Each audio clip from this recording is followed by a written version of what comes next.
Mesdames, Messieurs, bonjour à tous et à toutes. Bienvenue au journal. Environ 1 million de candidats frappent aux portes de la fonction publique.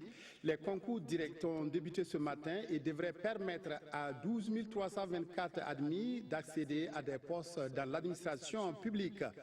Le Japon partage son expérience avec le Burkina en matière de production de sésame, filière qui intéresse le pays du soleil levant, qui vient d'accueillir une mission burkinabé. Cela dit, les concours directs de la fonction publique session 2016 ont débuté ce matin aux 4 coins du Burkina. Plus de 900 000 candidats sont sur les rangs pour 12 324 postes à pourvoir. Le ministre de la fonction publique, du travail et de la protection sociale, Pekrewende Clément Savadogo, a donné le coup d'envoi de ces concours en indiquant que l'organisation de cette année est entourée d'une grande sécurité. Adama Giti, Draman Guéné, reportage ce matin à Ouagadougou. Lycée Philippe Zenda Kabouré, il est 7 heures. Les candidats sont présents. Après vérification des identités, c'est le moment décisif. Le ministre de la fonction publique, accompagné de ses collaborateurs, procède à la découverte du premier sujet des inspecteurs des douanes.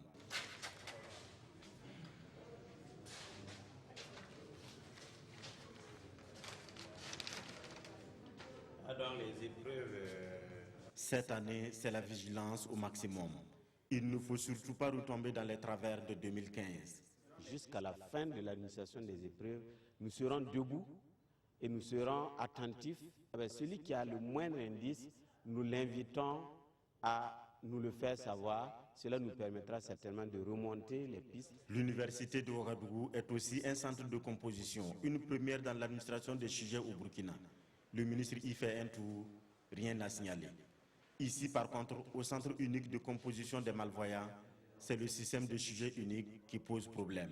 Depuis qu'ils ont commencé les concours directs au niveau des handicapés visuels, ça fait il y a de cela 3 ans, aucun handicapé visuel n'a été admis. Nous allons réfléchir dans le sens effectivement de voir qu'est-ce qu'il faut faire. Les mettre en compétition avec les plus de 900 000 candidats qui, eux, sont bien voyants, aptes sur tous les plans, c'est quand même difficile. Pendant que les autres composent, ces malvoyants attendent que les mêmes sujets soient transcrits en braille. Pour 12 324 postes à pourvoir, on enregistre environ 1 million de candidats dans 102 concours. À Bobo Djilasso, ils sont 6 800 candidats à frapper aux portes de la fonction publique. L'ambiance des concours directs de la fonction publique dans le Oué avec Betty Bienaon et Karim Sissé. Issa Tanou, candidat au concours direct de la fonction publique session de 2016, ne pourra malheureusement pas composer en ce premier jour des épreuves.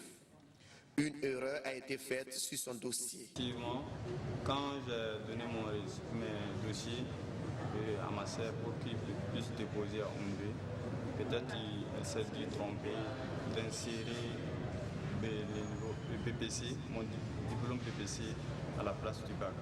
Donc en fait, au niveau des réceptionnistes, ils se sont trompés, lui donner le récépissé du technicien supérieur d'élevage. Donc ça fait que il se présente, il ne peut pas voir son nom. Donc nous avons pris le soin de l'installer, le temps de vérifier, non seulement sur les listes manuscrites, il n'a pas son nom, et nous sommes remontés au dossier physique et on s'est aperçu qu'en fait, il postule pour les âges. Pour cette première journée, ils sont 6 808 candidats dans le Haut-Bassin et 10 concours sont au programme.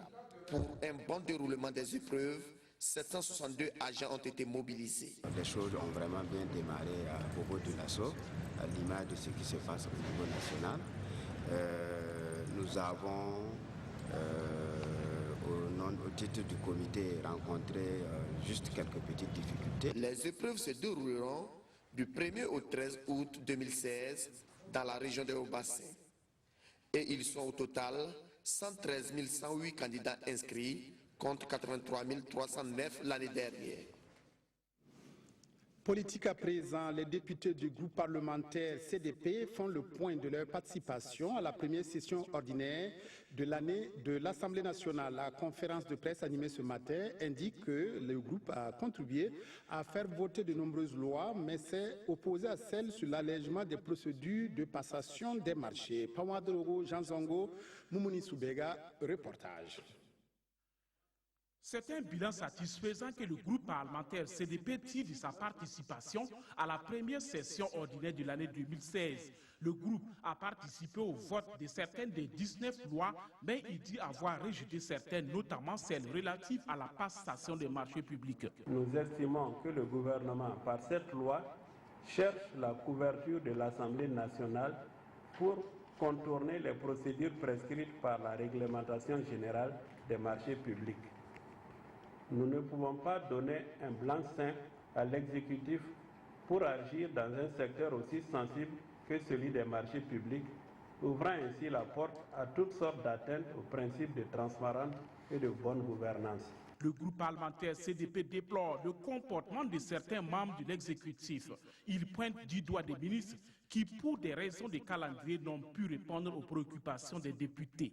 Le contrôle parlementaire est une des prérogatives essentielles que la Constitution confère au Parlement et le gouvernement ne peut s'y soustraire sous aucun prétexte parce qu'il est soumis au devoir de redevabilité au peuple.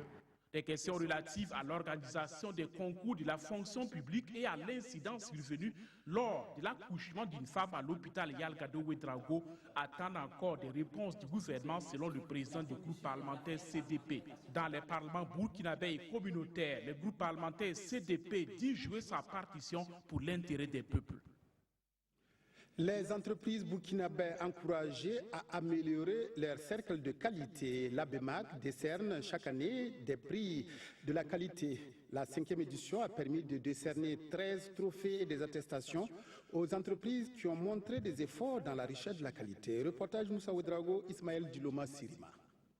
Elles reçoivent ici des distinctions pour leurs efforts de recherche de la qualité. Ces entreprises, toutes burkinabées, ont fait preuve d'innovation ou encore d'orientation qualité, selon les promoteurs. Au total, 13 prix, dont 3 de la productivité et 10 prix burkinabés de la qualité, ont été décernés au cours de cette soirée. Cette année, l'objectif, c'était vraiment d'encourager ceux qui ont su s'illustrer en essayant d'apporter des solutions ou en résolvant des problématiques complexes ou des problématiques simples dans leur entreprise, tout en faisant gagner l'entreprise. Notre secret à la BOA, c'est toujours être à l'écoute du client. Parce que c'est grâce à nos clients que nous arrivons à persévérer et à vraiment répondre à leurs attentes. Après les conférences débats et les panels, la nuit de récompense des entreprises vient clore la 26e édition des Journées nationales de la qualité. Cette année a été une année particulière parce que les plus hautes autorités du pays ont marqué leur intérêt pour l'activité. La preuve, le Premier ministre en personne est venu pour l'ouverture des journées. Et comme vous le voyez, ce soir, nous nous sommes retrouvés avec l'ABENORM pour justement le prix burkinabé de la qualité. Si l'ABEMAC note une faible participation des entreprises aux différents prix burkinabés de la qualité, elle annonce cependant un accompagnement des lauréats de cette édition pour plus de performances dans leur service.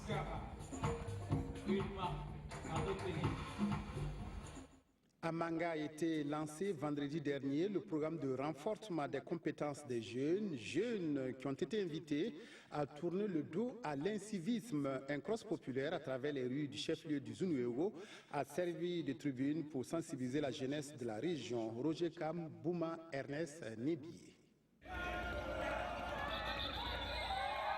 Les jeunes de la région du centre-sud dans les artères de Manga.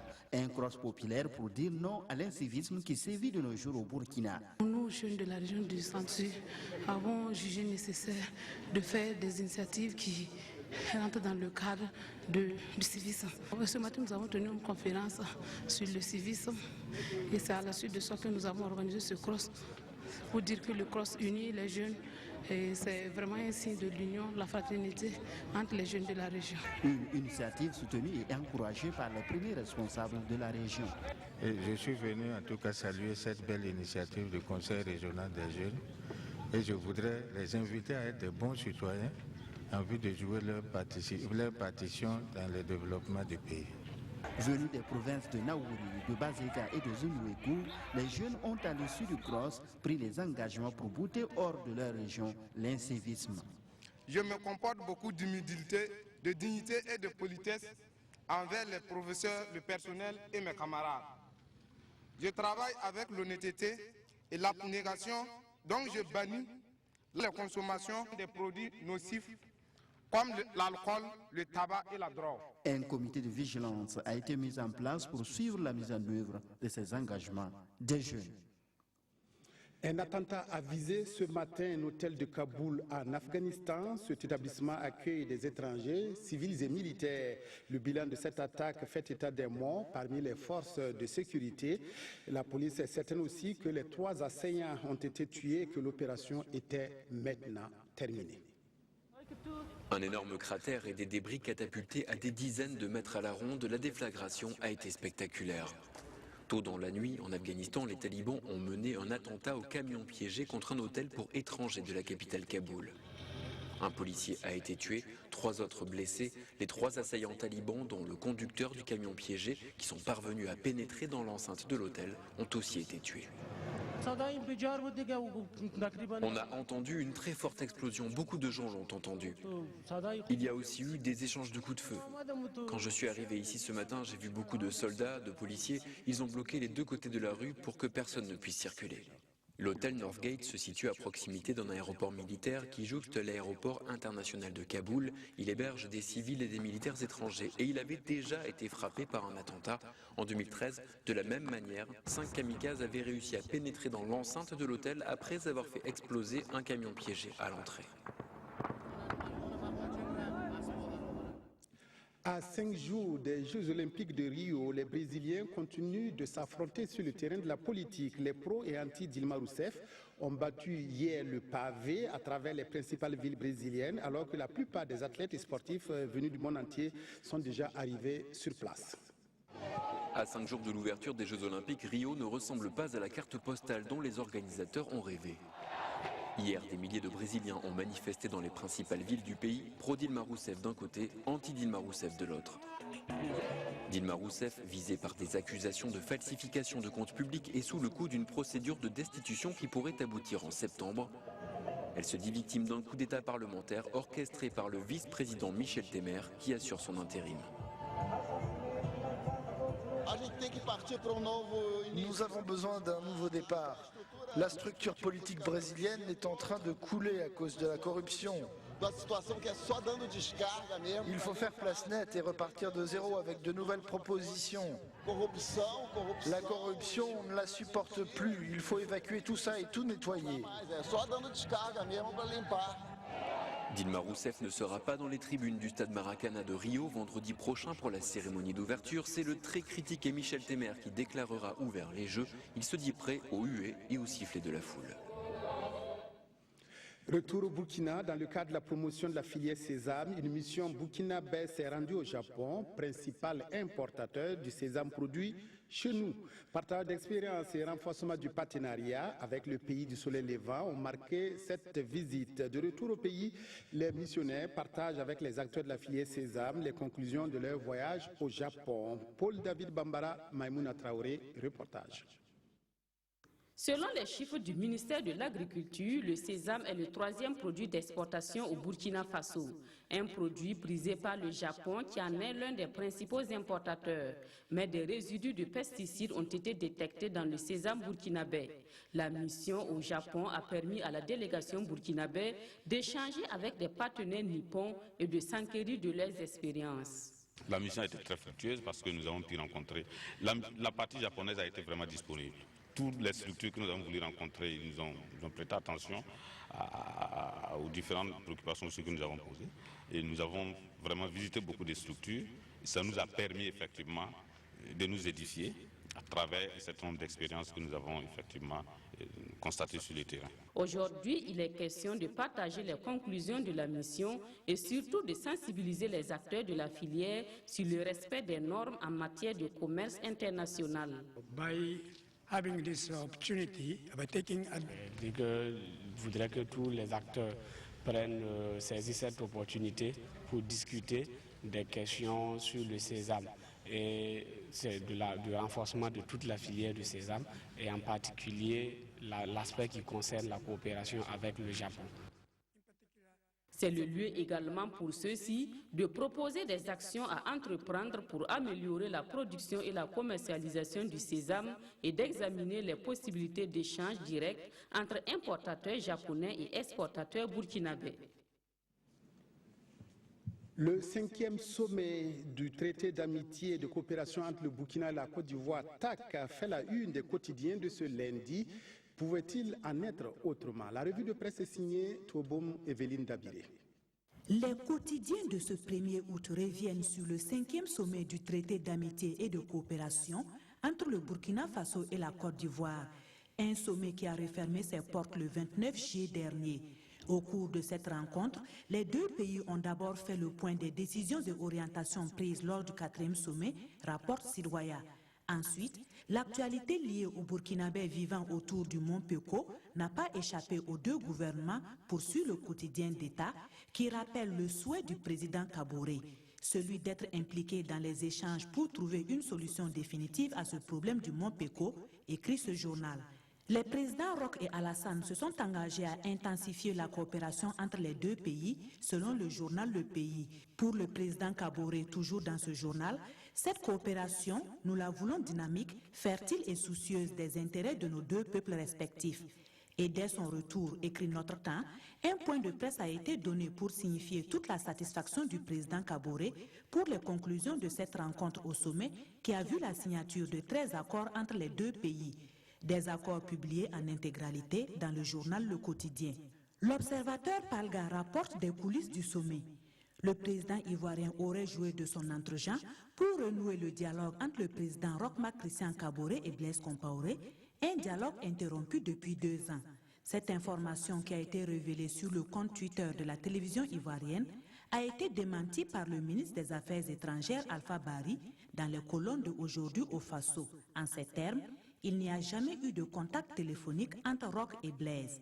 Vrai ou faux, polémique à suivre, conclut l'observateur Palga. C'est tout pour le journal de la mi-journée sur la RTB. Merci de votre aimable attention.